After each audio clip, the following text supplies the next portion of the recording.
What's up, y'all? It's Thursday. I hope everybody out there is happy and healthy. So let's go ahead and get down. So I want to start this video off by talking about a situation that transpired in Georgia last week where a former first-round NFL pick, Robert Nkemdiche, was caught stealing out of a Kroger. So apparently what happened, an officer was conducting a business area check and says that he observed Nkemdiche with many large objects, square and rectangular shapes, consistent with concealed grocery items inside of his sweatpants. And so that prompted the officer to call for backup. Now, the officer actually approached Nkemdiche at a gas station because that's where Nkemdiche walked to, and basically he put him in handcuffs.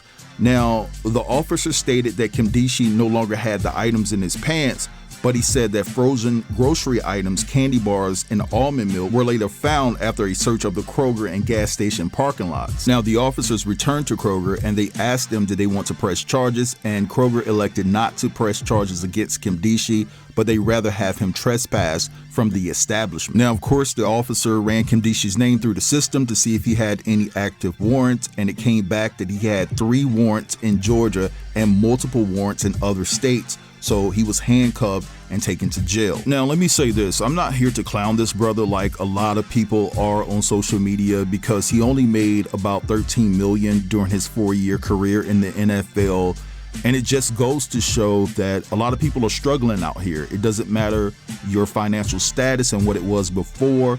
Of course, in today's society, $13 to $14 million is not a lot. You have to think about the taxes that were taken out when he was playing. But with that said, he contributed to his short stint in the NFL because he stayed in trouble. He stayed in a lot of trouble, and it's just unfortunate because he could have made more money. But again, I'm not going to clown him for being down, because there's a lot of people that are down, especially now. And listen, I would just say to Nkemdiche not to let pride get in the way. Hit some of your friends up or former players that you play with, whether it be college, whether it be in the NFL, and just ask for a loan, ask for some help. Don't be too proud to beg. And I say that respectfully. Now, while we're on the subject of begging, I would advise Tasha K to possibly beg Nicki Minaj to help her pay off Cardi, because she has her nose straight up Nicki's plastic ass. But at the end of the day, she's still running around here talking trash about Cardi B. And Cardi B has took it upon herself to chase that Floridian critter down to Florida. And she actually filed a motion in a Florida bankruptcy court as of February the 27th, demanding that Tasha K appear in person for detailed examination of her finances. Now, Cardi B is seeking access to bank statements, tax returns, and detailed records of income generated from YouTube and other social media platforms. And the motion also specifically asks for financial disclosures from Tasha K's company, Yellen Entertainment LLC. Probably didn't pronounce that right, but who cares? We're talking about Tasha K. And Stash Money Works LLC. Now, let me say this, because I'm a fair individual. Cardi B is filled with plastic too. She has called black women some very, very deplorable names. She referred to them as roaches and monkeys, and I don't like that, and she should have been counseled a long time ago. Now, I would be remiss if I didn't mention the fact that back in 2012, Nicki was under fire for some of her lyrics, and she referred to black women as banana-eating chimpanzees and also nappy-headed hoes. So Nicki has said some things about black women too. But at the end of the day, when we're looking at the specific issue between Cardi and Tasha K, it would really irk me to have somebody that was proven a liar, somebody that lied on my health status. I want a judgment for $4 million. This woman is still out here talking trash about me while owing me money at the same time. I mean, that's extremely disrespectful. Extremely disrespectful. And I remember talking about this a couple months back, and I had people in the comments saying that what I was saying wasn't it, just because I told the truth, that Cardi B, whether you like her or not, shouldn't have been lied on to that magnitude.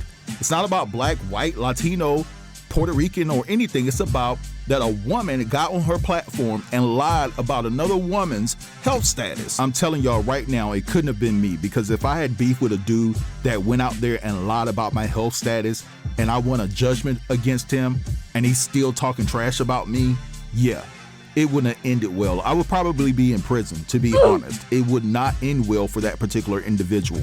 Now, of course, right? I don't want anything to happen to Tasha K. At the end of the day, I disagree with her, but she's still a black woman. But it has to infuriate Cardi B to have to be dealing with this type of foolishness coming from somebody that lied on you.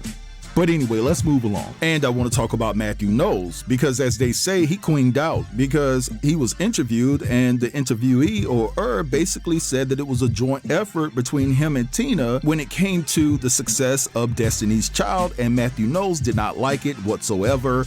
I want you guys to check out the clips that I'm going to play for you right now, and then I'll be back to give you my thoughts. You've earned your flowers, and it's the same thing to Tina Knowles. You guys put in the work, and obviously the talent was there with your kids and your grandkids. What work did she put in? In the hair. Okay, yeah, you're absolutely right. The styling. The styling. The imaging, you're right. She sort of preyed on the name, and different aspects of that. Sure. So, yeah. It's a joint effort. We'll stop now. Sorry, did I say something wrong? No, I'm good. All right. You good? Thank you so much. Thank you. I really appreciate it. Thank you. I'm so confused, and quite frankly, I'm disheartened by what I just saw. I just saw an interview with Matthew Knowles, and the interviewer was saying or acknowledging the hard work Matthew Knowles and Tina Knowles put into Solange and Beyonce, and Matthew Knowles followed up and asked, well, what work did she put in? Referring to Tina. And to me, it made me feel like what men that go out and work and tell their wives to be stay-at-home mothers or stay-at-home wives, and then they get home from their job and say, what have you done all day? That's how I felt, because my thought was, although Miss Tina was not a manager or in the forefront, what she did behind the scenes was still significant. And the interviewer did end up answering his question. He said, well, she did their hair. She sewed and made their outfits. And he was like, yeah, she did do that. And the interviewer said, yeah, it was a joint effort. And can you believe Matthew Knowles got up and ended the interview? I just find it quite strange and alarming that he would try to discredit Miss Tina like that, as if she was just sitting around here taking up air. But he didn't mind taking up space during her moment while she was doing a book release. He was up on the stage with her and they was holding hands like they was cool. So my thought was, what happened between a year or two ago versus now, where you want to make us believe that she held no significance when it came to how big Solange and Beyonce are, even if it was simply emotional support or being a wonderful mother. All right, so I didn't like what Matthew did here. I didn't. I thought it was childish, immature. I just didn't think that it was necessary, right? Because Tina Knowles, she did play a role. And the fact that you don't want to give her any type of credit and you don't want to talk about the situation and be cordial and respectful and show some class and decorum here, it was just really, really baffling to see. And I just think that Matthew's response was just really dramatic. It wasn't even called for, you know?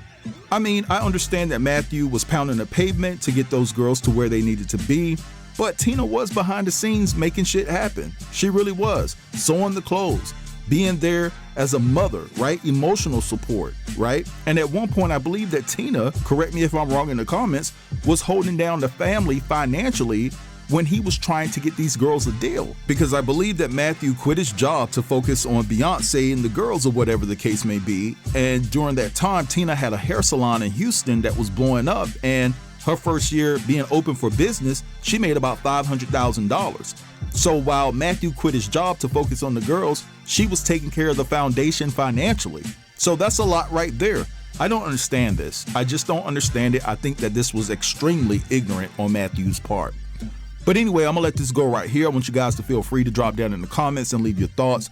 Don't forget to like, also share this video, and if you're new here, go ahead and subscribe to the channel. I'll check you guys out later. Have a beautiful day.